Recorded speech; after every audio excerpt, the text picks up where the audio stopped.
Hey guys, welcome back to our first ever episode of 2025. Yes, on Verbalize It. Verbalize It. Woo! We're really excited, but we're quite sick at the moment. Yeah, I took a semester abroad in Canada, so... So that's why we weren't here, because Kayla decided to be an exchange student. Yeah, we had to pause since I edit and She's very needed. Yeah, so let's get started. Oh, the energy. Oh my God. Energy. We got good topics today, so like we say it with your chest or give it a rest. I literally forgot about that. Did you? Yeah. It's been that long. But what are we starting with today, Bex? So I just picked a few hot topics that have shocked me from like the end of 2024 to going into 2025. So my first one is Bonnie. I think we should all pray for her, whichever faith you're in. Okay, let's do context. Who is Bonnie? Pray for Bonnie. So Bonnie is a girl in her early 20s. And she started a thing about going like to America on spring break and just sleeping with virgins. So it kind of started with that. And then she did another whole marathon of thing where her and another person slept with, God, I don't know how many people, but this one was like the big one. She slept with 1,005 guys. In 24 hours. In 24 hours. I just pray. How do you meet 1,000? I just pray that we have daughters that respect themselves a bit more, and we have sons that don't see this like as an opportunity to think like this is normal. This is not normal in any capacity. I don't know. Like, I'm not judging. I don't know what her mental state is like or what. Yeah, because people were saying she's being exploited by, I think there is a team around it, because someone had to find 1,000 people. Someone had to find a place for them to do this. I'm not being funny. Like, if you say, yeah, I'm going to sleep with 1,000 boys, I don't think you need to do much marketing, and you put an address. People will turn up because sex is easy. Do you know what I mean? So you probably had like those boys that's never had it. You know, not that there's not much marketing. People are saying that there is a team around her to do content. Definitely, they're filming. We have our team. Yeah. So they're saying she's being. People. At the end of the day, we don't know. Obviously, her mental state, what she's going through. She is being exploited somehow for this to be content. This is clickbait, rage bait. This is gonna bring in attention. She did do one interview, which for a moment it looked like she was like, oh, this is too much. Yeah. But then she came back and was just like, no, I wasn't feeling like that. I was just hungry, like in that period and And then she decided to do this 1,005 people. It's just not right. And the worst thing is, like, I think just a couple of days ago, it got banned from OF. The video? Yeah. So all this was for nothing. I wouldn't say nothing. From a marketing point of view, her name is in everyone's mouth. So from PR... Is this how you want your name? Whether it's for good or bad, her brand has expanded. Maybe her OnlyFans has got more subscribers.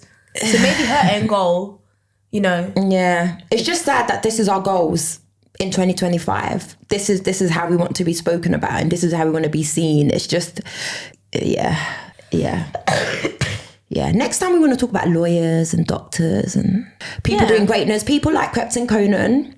Big up Krept Konan. Segue there. Yeah, like, it's amazing. I think at first the news came out that they only owned about 4%. But that's how business works. You own a small portion of the business. Yeah, and everyone was just like, yeah, it's only 4%. Like, you know, black people are always the first people to like... This is what I'm saying. Black people don't like to celebrate other black people's... Do you know what I mean? Wins. Even if it was 1%, it's still something. Like, how many of you own anything in anything? No. But like, I just find that it's so hard to sometimes like share good news, especially within our own culture, within our own people, because there's always like somebody, but they don't own 4%. They actually own 20-something%. And he did an interview with the Forbes guy, so we should really know his name. Just to let the viewers know, they have 4% in a supermarket chain? No, it's 20%. I mean 20% in the supermarket chain. In the supermarket chain. Yeah. But Krept did an interview with Forbes, and he basically said the reason why he allowed people to think that it was 4% because he doesn't want people to think if he had 4%, 3% is nothing.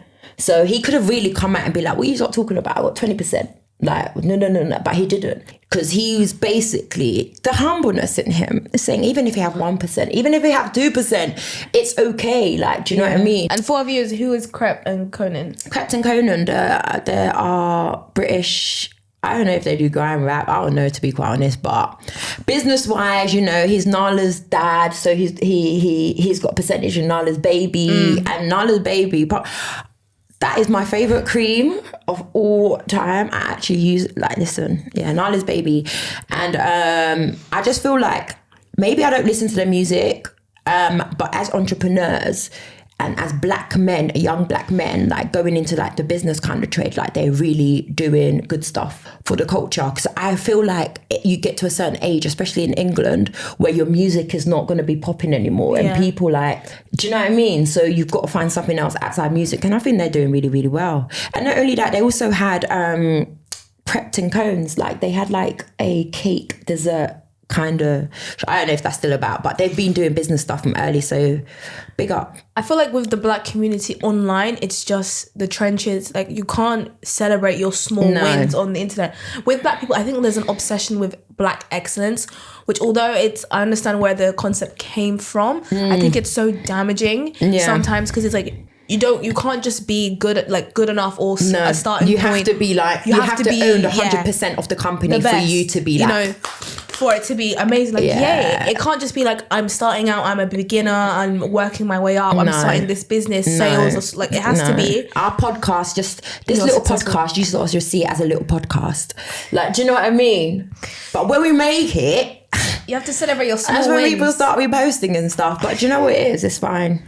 We're good. I don't know if it's a generational thing of racism it's a black thing. I think black people have always been in competition with each other. Is it because of, what does it go back to? Is it because of our history, because we had to fight and it's like survival of the fittest and you have to protect yourself, because if you don't then you're gonna like, is it, I don't know, do we go back to like the olden days where I feel like we've always been made to compete with one another? This is what I'm saying, because I do believe like you can have generational like impressions. It's scientifically, it leaves a mark on you and your family, because it's passed down through to the generations.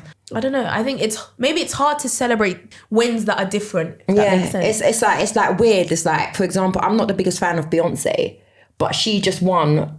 I think she's the first black woman to win a country album Grammy thing. And then where those other celebrities were celebrating her, saying, "Oh my God," people are like, "Hey." People think she's overrated. She's a god. They think she's overrated because she's black. This is the thing. It's just like, can we just like applaud, because no one's ever done that before. Like, she's probably opened doors like for many people. And I'm not the biggest Beyonce fan, but I just feel like, me neither, but I appreciate her music. We need to stop the hating within our community. Do you know what I mean? Just because next door is doing a donut business, you don't need to do a donut business, but you can invest in next door's donut business. And do you know what I mean? So I just feel like, this whole competition thing, like if it's like a friendly competition where it's, I'm gonna help you, like, do you know what I mean? If we're helping each other grow, I think, you know, and we say it a lot, we look at the Jewish community and we can see how close they are, how tight they are. We look at the Asian community, we can see how close they are. Like, we even look at like the white community, we can see how close they are and tight they are, they work together. But when it comes to us people, do you know what I mean? Sometimes we go as far as like, I just don't want to hire this person's going to be a bit too black. Like, do you know what I mean? Like, really, like, do you know what I mean? Yeah, but there's a loss of community with, I don't know, maybe let's just focus in the UK. I don't know if there's a sense of community, not just with black people, but in general, because it's really pushed, like, individualism is really being pushed at the moment. Like, you're going to work, you're tired, like, you're coming home, it's hard to be there for one another. You know, people are so busy. And I saw this thing on TikTok and it was like, doing stuff even though you're tired this year for friends and for family, because otherwise community is going to be lost. Like, third spaces, going out meeting people, like, this is the thing, like, if I know you're really good at something and I believe in you, I'm like, yeah, Kayla, go for it. Like, do you know what I mean? And then if I could invest, I'll be like, boom. I'm not going to be like, oh, Kayla's doing this, so let me see if I can do a different version. Do you get what I mean? So it's just, we need to do better, guys. And like, and sometimes it just starts with your family and the community around you and the friends that you have. Like, do you know what I mean? All I'm just saying is, it's going back to the original podcast that we've done, like, just about supporting each other and just about like appreciating each other, like rewarding one another. Like, you are allowed to be like, oh, well, you know, you own 1% in McDonald's. well done you. Like, do you know what I mean? It's not that difficult. Yeah, we're not successful until we're successful. Like, that's when people start. 10 years to be an overnight success. That's... So, guys, we need to do better. Anyways. Yeah, guys. So, Kayla don't know because we were talking about it earlier on. She don't know who Irv Gotti is, which is absolutely fine. She's not even like, you still 19? 20. Oh, God. Yeah. Oh, wow. Oh, wow. Kayla's 20. But, yeah, so Irv Gotti died. I don't know when this will come out, but he died on the 5th of Feb. And if everyone knows about Irv Gotti, like if you're a millennial, I never be able to say that word. He's a music producer? He's a music producer. He produced for like Jay-Z, produced for DMX, like the whole Murder Inc., like Ja Rule, Ashanti era, like this was all Irv Gotti, like, so like that was like a big part of my childhood because I think I liked everything Irv Gotti. And I think 2023, from like between 2023 2024, there was just this issue going on with him, between him and Ashanti, and him not like wanting to give her the masters. And like, you know, now he's dead and you've got all the celebrities like, you know, Irv, like, you know, he was a legend, like Irv, you've got Ja Rule, you got Fat Joe, like everyone that was kind of in that community at the time. Now, as Ashanti, yeah. She ain't written anything yet. And I'm not saying like, oh, she should. And I'm not saying like, you know, but she's always come across like such a lovely babe, like such a lovely person. Yeah. So as Ashanti, would you be like R.I.P. Irv, like, and have like, because he did make her. Do you know what I mean? He made her who she is today in a sense of like, you know, the music. Yeah. So I'm just checking the date. So you said he died the 5th. Yeah. It's the 7th. What day are we today? This is Friday, so it's only been 2 days.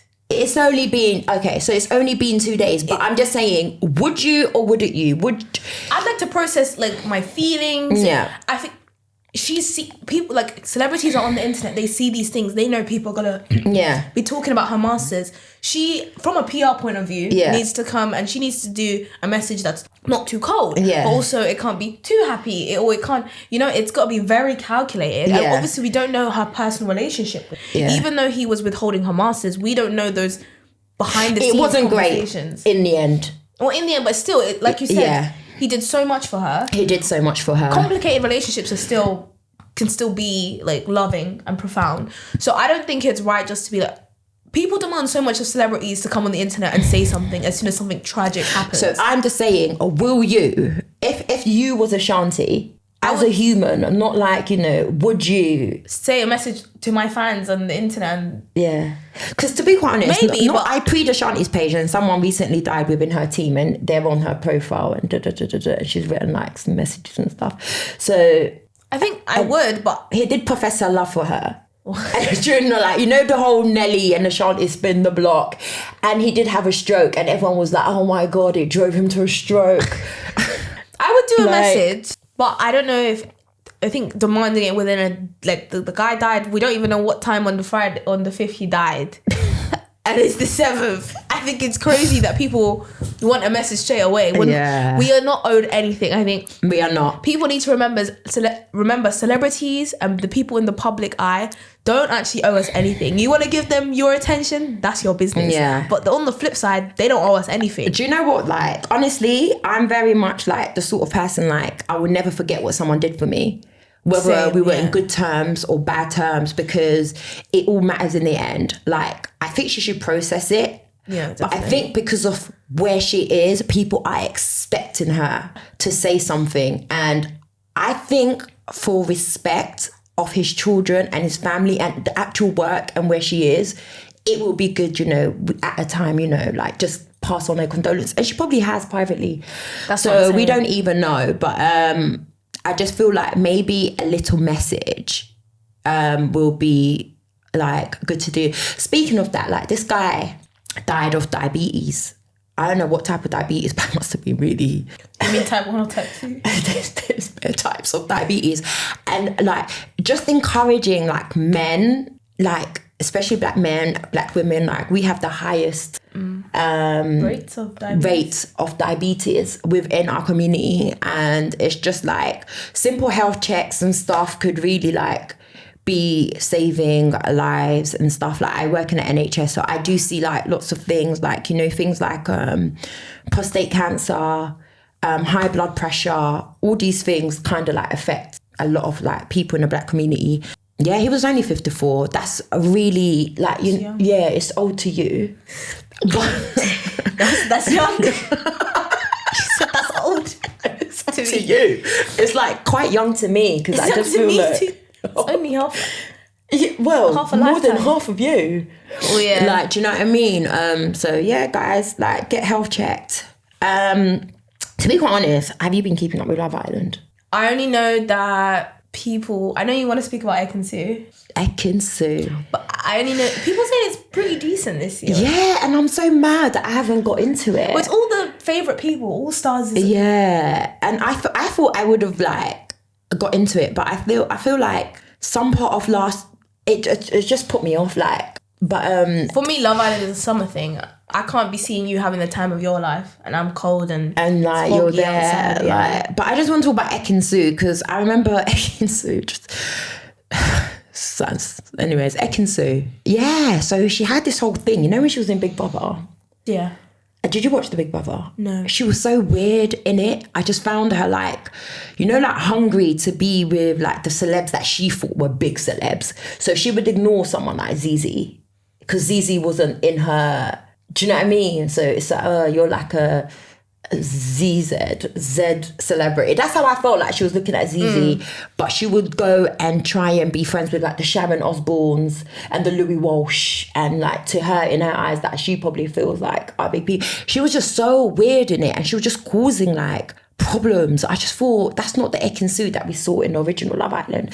Then she came out. She didn't come out like a normal eviction thing. She'd done like a whole back thing trying to be like mental health, and you know it's ruined her. You know, she doesn't like fame anymore. Then there was a big thing that I will never go back in the Love Island. Then I randomly on the Shade Bar see her in a red devil outfit crawling on the floor, like doing the most, and it's just like it's fame. The question is, why do Love Islanders who say they'll never go back? Why? Has anyone come out and said why they've gone back? Because this is not the first All we all Stars. know why they're back. They're not back to find love.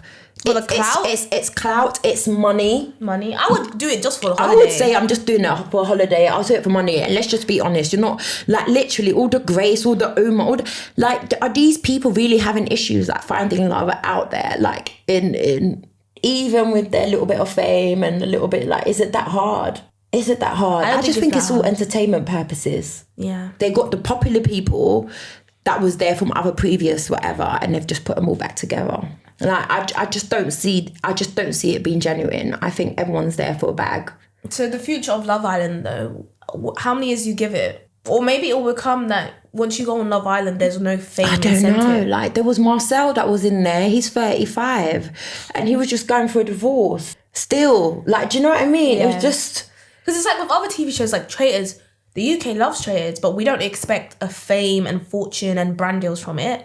Same with Big Brother. Yeah. Is that the future of Love Island? That's what Love Island is. They literally do it and then hopefully come back with a PLT deal. But I don't think... Or like, you know... The rate of return Boots. on it now it's not the same from Molly. I think Molly May's era was the peak. Molly was the peak. And it kind of just went downhill from there. I just feel like you have to be so different and have such a...